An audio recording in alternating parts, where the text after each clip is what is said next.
અમદાવાદના કાગડાપીઠમાં મિત્રની હત્યા કર્યાનો આરોપ લાગ્યો છે। અમદાવાદથી આ સમાચાર છે। કેતન ગોહેલ નામના યુવકની હત્યા કરી દેવાઈ। આરોપી છે તેના 3 મિત્રો। પોલીસે ત્રણેય આરોપીને દબોચી લીધા છે। મજાક મસ્તી કરતા ઝઘડો થયો, જેમાં તીક્ષ્ણ હથિયારથી ગળું કાપીને કેતનની હત્યાને અંજામ આપવામાં આવ્યો।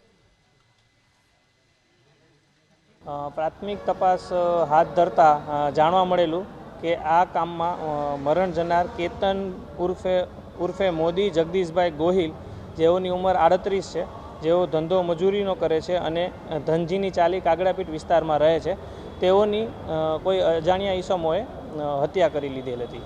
તાત્કાલિક કાગડાપીઠ પોલીસ સ્ટેશનમાં આ અનુસંધાને ગુનો દાખલ કરવામાં આવેલો, જેમાં ભારતીય ન્યાય સંહિતાની કલમ 103(1), કલમ 54 તથા જીપી એક્ટની કલમ 135(1) મુજબ ગુનો દાખલ કરીને આગળની તપાસ હાથ ધરતા આ ગુના અનુસંધાને તાત્કાલિક ગણતરીના કલાકોમાં કાગડાપીઠ પોલીસે 3 વ્યક્તિઓને હસ્તગત કરેલ છે અને તેઓને તાત્કાલિક ડિટેઇન કરેલ છે।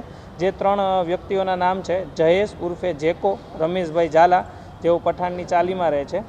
બીજા વ્યક્તિ છે ધર્મેશ ઉર્ફે ધમો ઉર્ફે કાળિયો, તે પણ પઠાણની ચાલીમાં રહે છે। અને ત્રીજા છે જગદીશ ઉર્ફે જગ્ગુ વિનોદભાઈ। આ 3 વ્યક્તિઓની આ હત્યા અનુસંધાને તાત્કાલિક અસરથી ડિટેઇન કરીને આગળની કાયદેસરની કાર્યવાહી હાથ ધરવામાં આવી છે।